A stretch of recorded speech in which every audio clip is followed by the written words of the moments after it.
What is going on, guys? Welcome back. Good morning. It's the morning of UFC 249. I don't know, Jimmy, have we ever done a show the morning of an event?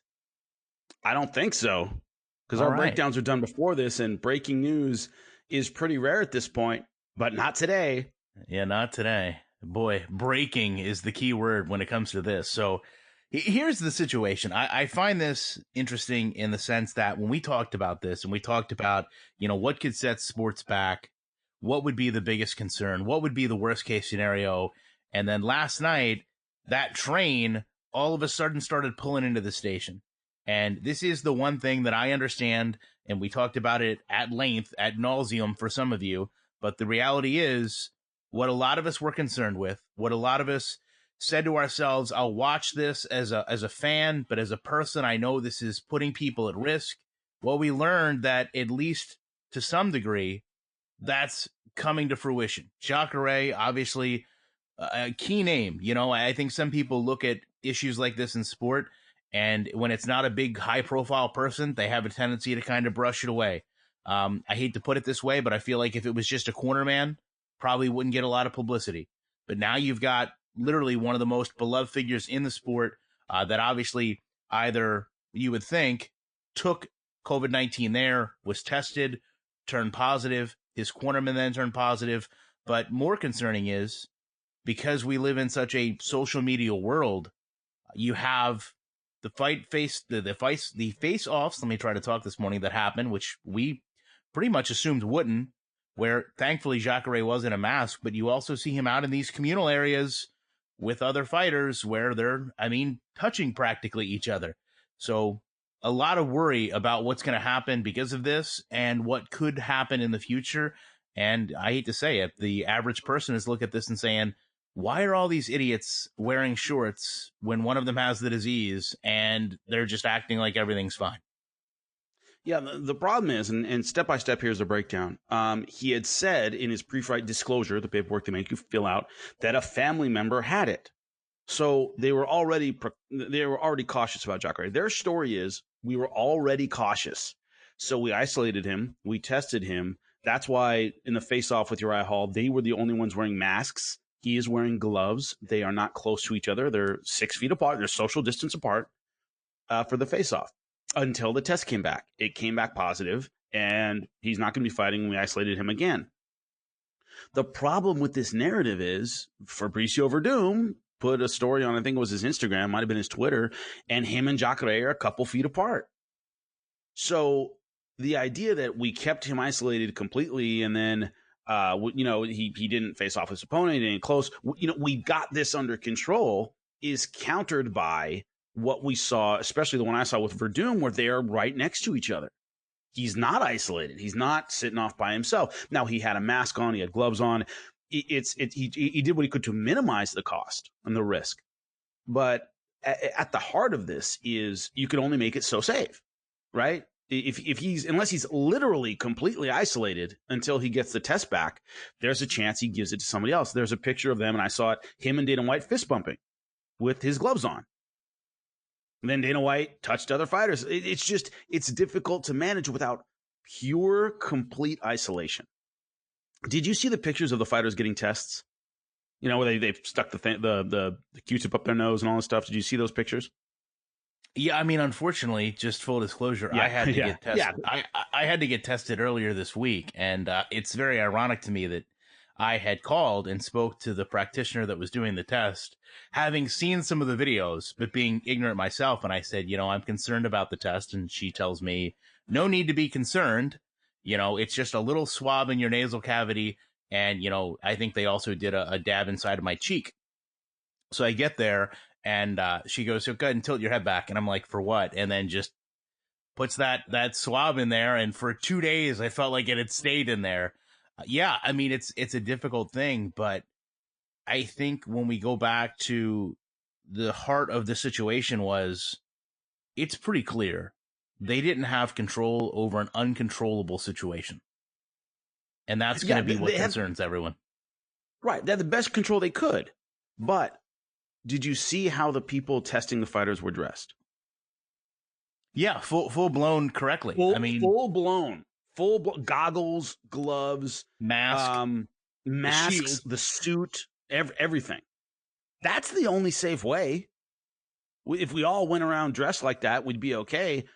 The people who are administering tests or are first responders or in emergency rooms, they're the only ones that have all the gear you need. A mask and gloves are good. Very good. Those people are decked out. I don't see Dana White dressed like that. I don't see the fighters dressed like that. Now, I'm not saying they should be, but I'm just pointing out people who are like, I can't get this disease. I'm doing everything to not get it, like a surgeon, a hospital worker, all these things. They're decked out head to toe. So the idea of we're being safe, sure, a face mask and 6 feet and gloves are safe as you can get. But there are levels to this, and the UFC can only do so much to keep it contained. The problem I have right now, looking at this whole story in its entirety, is their claim that he was isolated is countered by the things we've seen online of him being near other fighters.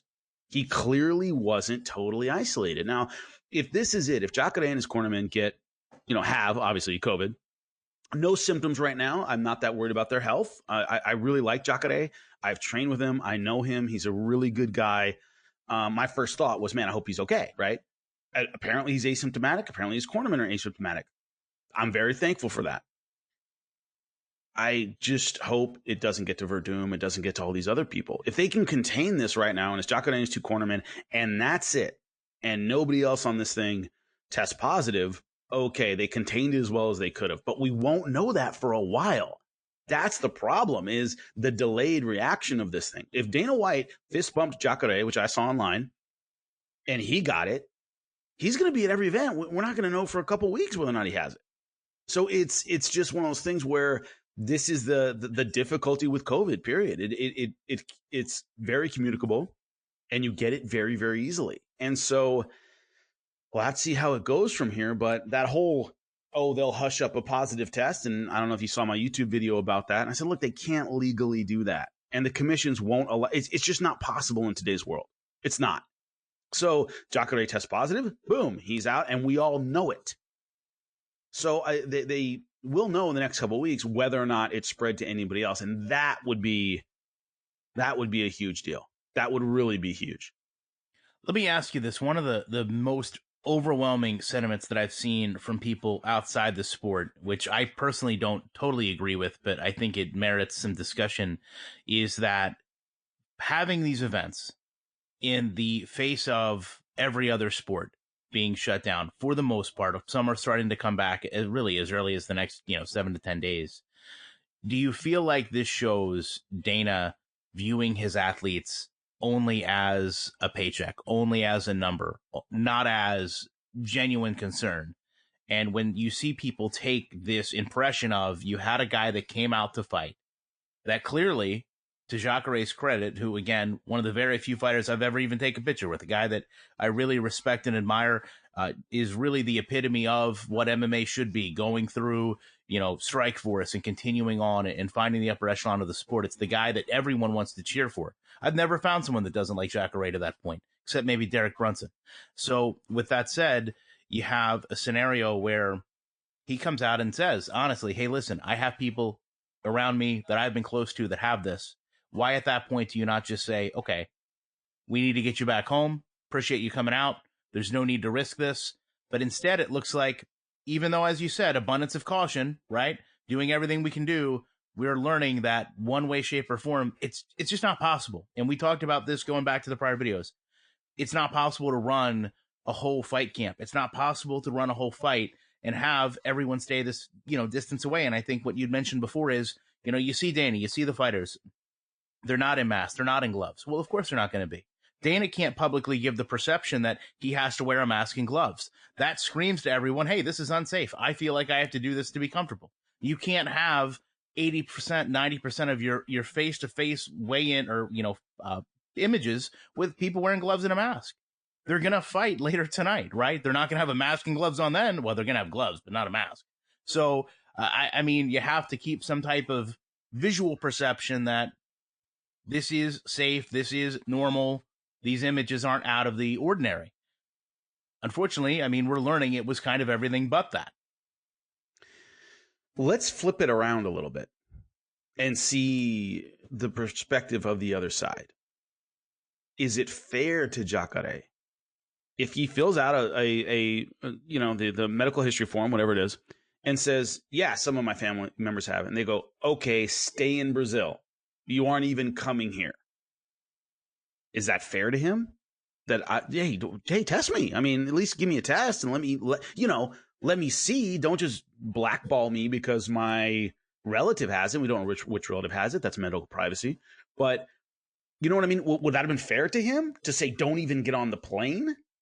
Was it right? Isn't okay. You know what I mean? Like the other thing is, doesn't he have the right to get a test? Like, hey man, isolate me, test me, follow every safety precaution. Because remember, and I want this to be important. According to the CDC, and some of the best advice I heard from medical professionals is treat everybody like they have it. Right? Go to the supermarket and assume everyone around you has COVID and you don't want to get it. Right? So in theory, Jacare is saying my aunt had it, my uncle had it, my sister had it, whoever it was, he shouldn't be treated any differently, right? He should be treated like right. Isolate him, test him, assume every fighter has it. So medically and professionally, Jacare shouldn't have been treated any differently than any other fighter. But they found out a relative of his had it. And what happened? The protocol was totally different. That should say something. They should all be isolated until their test comes back, right? They should all be, it should be treated as though all of them are positive until their test comes back. So technically, Jacare shouldn't have been treated any differently because they should treat everybody that way if they're really serious about keeping everybody safe. That would be the flip side of the argument. I guess in reality, though, from a fairness perspective, who would be outraged if they said, hey, listen, we're not going to have this event with you in it just in case? Whereas from going to that same mindset, how many fighters, the past 2 months have lost their livelihood to a degree simply because they can't go out and have an event because the event was canceled, postponed, whatever the case may be. So I think to a degree, at least fairness kind of goes out the window because you're not going to have any counter of, well, you should have brought him out there anyway. If you knew he had it, you should have brought him out there anyway. To me, I just think this shows what a lot of us in many ways know. The communication certainly seems like it could have been better. The narrative that's projected to us from the UFC clearly differs in reality from what was taking place.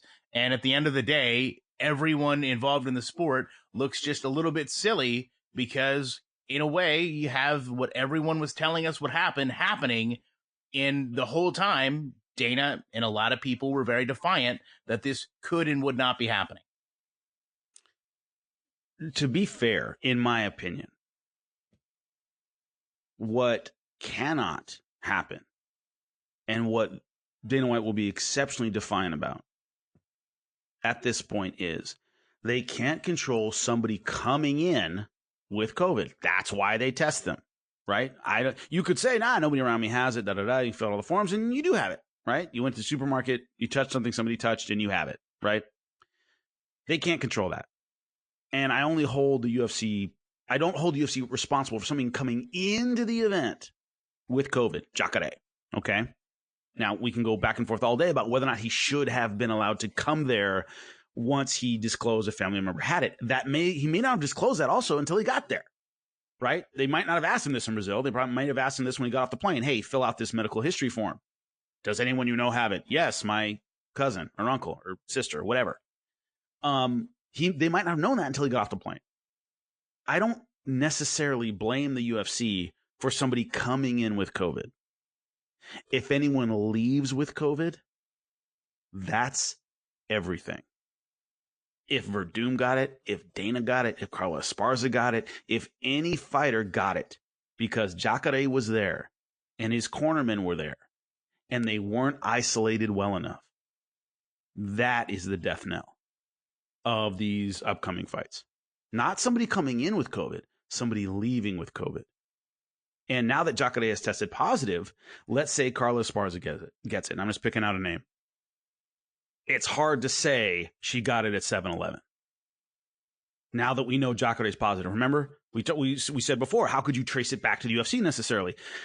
You couldn't, prove it was at the UFC.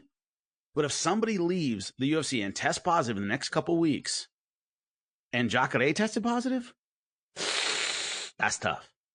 That's real tough. And that would be a black eye for sure.